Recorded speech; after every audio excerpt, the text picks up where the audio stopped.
Comme vous pouvez le constater ici, votre chaîne a enregistré 5223 vues au cours des 28 derniers jours. Donc on est en hausse d'approximativement tout. Du nombre de vues, du nombre de visionnages que vous regardez les vidéos, du nombre d'abonnés qu'on gagne. Donc la chaîne YouTube est en pleine croissance et ça c'est cool, c'est vraiment trop cool. Parce que c'est le but en fait, hein. Il faut que ça évolue tout ça, il faut que le monde entier découvre ce que je sais faire, il faut que le monde entier me découvre pour faire évoluer mes projets, pour faire évoluer plein de trucs, mec. Il y a un truc que j'avais dit il y a pas trop longtemps, c'est actuellement à l'échelle d'internet, il y a personne qui regarde mes vidéos, tu vois, on est très peu nombreux et je fais quand même des projets très ambitieux, genre je fais le Tour de France en skate, mec, c'est pas rien, je trouve que c'est pas rien.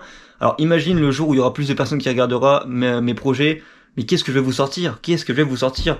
Et vous avez raison de vous poser la question, mais sachez que moi j'ai envie de faire des trucs de dingue, ok? Et quand je dis des trucs de dingue, c'est pas aujourd'hui on va aller faire un skate. Non, c'est de la merde. Moi je veux faire des trucs de fou, mec. Bon, j'ai une annonce à faire. En fait, vous savez très bien que pour le mois de juillet, je fais une vidéo par jour et je trouve que c'est pas suffisant. Du coup, j'ai décidé pour le mois d'août, de booster mon rythme de travail parce que je veux vraiment en fait développer une audience pour pouvoir me lancer à fond dans mes putains de projets et réussir là-dedans. Je veux pas faire autre chose dans ma vie, hein. Voilà, je veux travailler pour moi, ok. Je dis ça en tant que retour d'expérience parce que vous voyez, moi faut savoir que j'ai été jardinier pendant 4 ans pour un patron, tu vois, et quand j'ai démissionné, je suis parti avec rien. J'avais eu de l'argent, mais c'est tout, tu vois. Alors que l'argent, ça va, ça vient, tu vois, actuellement j'en ai plus, donc vraiment, tout ce que j'ai fait là-bas, ça m'a servi à rien, mec. Ça m'a servi à rien du tout. Je suis parti avec rien du tout. J'ai perdu 4 ans de ma vie, parce que le temps je le reverrai jamais, et l'argent peut-être que je le reverrai un jour, peut-être que je le reverrai pas, le temps je le reverrai jamais. Donc du coup, c'est pour ça que je veux travailler pour mes putains de projets, c'est pour ça que j'arrive plus à travailler pour un patron, c'est pour ça que j'ai pas envie, mec, j'ai vraiment pas envie. Et du coup, pour pallier à ce problème, j'ai décidé de me lancer à fond sur mes projets, et c'est pour ça que j'ai fait une vidéo par jour sur YouTube, pour pouvoir essayer de développer mon audience, etc. Ça a pas suffi. Du coup, j'ai décidé de faire mieux. Je vais faire une vidéo par heure pour le mois d'août. Là, évidemment, on se dit putain, une vidéo par heure, c'est quand même chaud, tu vois. Mais je vais pas faire une vidéo par heure sur YouTube parce que YouTube c'est du contenu long et je pourrais pas faire une vidéo par heure. Sur YouTube, il y aura toujours 2 vidéos par semaine. On va reprendre le rythme classique. Mais sur tout ce qui est TikTok, Instagram et tout, donc là où ça marche bien pour moi, je vais faire une vidéo par heure, donc de midi jusqu'à 21h. Au moins, vous êtes informés, donc vous allez beaucoup voir ma gueule. Je sais pas si c'est vraiment une bonne idée parce que après le mois d'août, je pars au Tour de France du coup. Et du coup, je serais crevé sa mère. Et je vais peut-être crever sur le bord de la route comme un vieux chacal, mais... peut-être que je passe mon mois d'août à me reposer, à prendre des forces et tout. Mais non, moi je veux travailler. Bon, on va enchaîner sur les trucs un peu nuls. Vous savez très bien, j'ai commandé mon téléphone et je l'attends pour repartir. Parce que sans téléphone, je peux pas partir pour le Tour de France. Je l'ai commandé le 2 juin, actuellement on est le 19 juillet. Et toujours pas de réception de téléphone malheureusement. Et du coup j'ai contacté le support client, etc. Et apparemment ils sont en rupture de stock sur les matériaux qui permettent de fabriquer le téléphone. Donc j'ai le seum parce que je me dis putain, imagine mec, imagine. Là il me reste 1 mois et demi avant de repartir pour le Tour de France. Peut-être qu'en 1 mois et demi ils auront toujours pas de stock et que je vais toujours pas recevoir mon téléphone, donc on va devoir repousser ça. J'espère vraiment pas, ça me casserait vraiment les couilles. Bon, je viens à l'instant de recevoir un mail incroyable, le mail le plus heureux de toute ma vie, mesdames et messieurs, je vous le montre, c'est ça. Let's go, ça veut dire que le jour où vous voyez ce mini vlog, normalement je reçois mon téléphone, donc ça fait trop plaisir, putain de merde. Comme ça au moins on est fixé, j'aurai pas d'inquiétude pour le Tour de France, je vais pouvoir repartir en septembre, tout est bon, je suis trop content putain. Sachez que dans le prochain mini vlog je vous ferai une petite vidéo où en fait je l'ouvrirai, je ferai un petit unboxing et je vous montrerai aussi un autre truc qui est vraiment cool, un autre projet que j'ai en tête. Pour les plus anciens, vous savez très bien, c'est les boîtes de rangement. Peut-être que ça vous dit rien, peut-être que ça vous dit quelque chose. Si ça vous dit quelque chose, c'est que vous étiez là déjà au tout début. Et vous allez voir, c'est un petit projet que j'ai eu qui commence à aboutir. En fait, je collabore avec quelqu'un qui a une imprimante 3D, etc. pour faire une boîte de rangement. Je vous en dis pas plus, on verra ça dans le prochain mini-vlog. Pendant qu'on parle du Tour de France, je vais vous montrer un petit peu 2-3 trucs que je vais rajouter par rapport à mon premier voyage en fait. Parce que le premier voyage, faut savoir que j'ai beaucoup marché. Et du coup, il faut que je trouve une technique absolument pour pouvoir attacher mon skate à mon sac. Comme ça, dans les endroits où je marcherai, je pourrai attacher mon skate, ce sera vraiment moins chiant que le trimballer sous la main.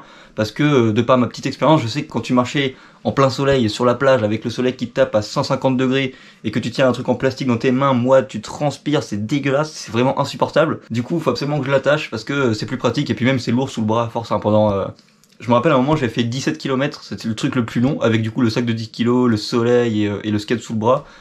Et ça, c'était vraiment chiant. C'était pas sur la plage, c'était sur un petit chemin blanc, donc ça allait encore. Parce que vraiment, marcher sur le sable avec un sac très lourd, tu t'enfonces, c'est vraiment de la merde. Mais du coup, voilà, partout où je vais marcher, il faut absolument que je puisse attacher mon sac, ce serait vraiment cool. Et du coup, je vais vous montrer, j'ai fait 2-3 petites modifications. Bon, c'est un truc un peu nul, mais ça tient. Là, globalement, on a le sac, en fait, si vous voulez. Et ici, il y a des petites accroches, mais le problème, c'est qu'elles sont beaucoup trop petites. On voit pas les accroches. Elles sont beaucoup trop petites pour que je puisse attacher mon skate directement. Du coup, ce que je vais faire, c'est que là, je vais attacher un collier de chien et un collier de chien. et comme ça je peux attacher chaque roue de mon skate à chaque collier de chien. C'est tout ce que j'ai trouvé comme solution, mais au moins ça fonctionne. Et là du coup bah, je ressemblerai vraiment à un type chelou. D'ailleurs petite anecdote, ça me fumait parce que genre je me rappelle le 3e jour ou je sais plus quand, j'avais lavé mes sous-vêtements, donc mes caleçons et mes chaussettes genre dans la douche. J'étais chez Maud au Château d'Olonne et du coup elle m'avait prêté sa douche et tout pour que je puisse me laver, et j'en ai profité pour laver mes sous-vêtements. Je les avais accrochés là-dessus et tout. Je les avais serrés pour pas que ça se barre. Je pense que je devrais vraiment ressembler à je sais pas quoi, mais ça me fume de dire que je ressemble à n'importe quoi quand je fais ça quoi. Le contexte en fait de se dire que je voyage avec un gros sac et que j'ai mes sous-vêtements et que je suis un gros dégueulasse, on dirait vraiment que je suis un charclos en fait, c'est trop drôle. Bon, j'ai changé de vêtements etc, mais faites pas attention, faut vraiment pas regarder la temporalité des mini-vlogs en fait, parce que faudra que je tourne toute la semaine et du coup des fois j'oublie de tourner des trucs, du coup je tourne après, je tourne avant, je tourne pendant, donc c'est un peu la zermie, donc oubliez. Faites pas attention à ça, ok? Je voulais aussi vous montrer que j'allais amener ça pour mon Tour de France, donc c'est un petit impair, un petit kawaii, je n'en avais pas ramené pour la première fois. La première fois d'ailleurs j'avais de la chance parce que pendant 5 jours il faisait super beau, mais je me suis dit que peut-être que les jours où il pleuvra, je serais bien content d'avoir un truc en fait pour être complètement isolé de la pluie et pour pouvoir continuer à marcher, comme ça je pourrais continuer d'avancer quand même les jours où il pleuvra, parce que sinon bah, je vais devoir arrêter, stagner et pas avancer pour mon Tour de France, ce serait con. Du coup bah voilà, j'ai ce truc, faut que je trouve un petit pantalon maintenant qui serait étanche pareil. Sur mon sac il y a une sorte de petite bâche qui peut se mettre, qui est intégrée au sac pour pouvoir le garder étanche. Donc en gros quand il pleuvra je pourrais être totalement étanche, même protéger mon skate etc pour les roulements. Donc techniquement s'il pleut on a de quoi se protéger et ça c'est vraiment top. Je vais vous parler d'un truc vraiment cool. Aujourd'hui pile quand vous voyez cette vidéo, à l'heure de la sortie de cette vidéo à 11h, les t-shirts sont disponibles. Alors regardez, du coup j'ai fait un petit lacet comme je disais pour attacher le t-shirt. Tu peux l'ouvrir tranquillement et à l'intérieur tu reçois ton magnifique t-shirt directement de la marque Elucia avec ce magnifique logo imprimé derrière. Donc ça c'est vraiment trop cool. Il y a des personnes qui m'ont demandé est-ce que je le ferais en noir avec le visuel blanc. Du coup j'ai fait des petits tests pour voir et franchement ça rend trop bien, regardez. Ils sont juste trop beaux. Alors je les ferai peut-être un jour mais pas maintenant parce que bah, pour l'instant vu que je viens juste de débuter dans la sérigraphie, dans l'impression de vêtements etc, je voulais vraiment faire quelque chose de simple. Du coup j'ai acheté de l'encre noire et des t-shirts blancs pour faire vraiment le truc le plus simple possible. Mais quand je vois la gueule de ces visuels je me dis il y a peut-être moyen quand même qu'un jour je craque et que je les fasse parce qu'ils sont vraiment trop beaux. Ensuite du coup les t-shirts sont emballé là-dedans, donc ça c'est toujours ma petite poche de test, hein, je l'ai gardé. J'ai refait des tests encore, je pourrais pas l'attacher avec le lacet parce que ça va se déchirer et du coup ça va se perdre et ça va être trop chiant. J'ai peur que le truc s'ouvre et que vous perdiez le colis, donc ça c'est vraiment une catastrophe. Donc on va pas l'attacher avec un lacet quand je voulais faire, ce sera juste fermé avec des agrafes. C'est fait pour de toute façon. Ça résiste à l'eau, je l'ai vraiment foutu sous le robinet. C'est une petite pochette comme ça et c'est mieux que les pochettes en plastique comme je vous ai déjà montré précédemment. Donc je suis trop fier de ce petit packaging. Si jamais vous voulez les commander, ils sont disponibles du coup dans la boutique actuellement. Et faites-vous plaisir, faites-moi plaisir. Et ensemble faisons évoluer Elucia et la Hawk Corporation.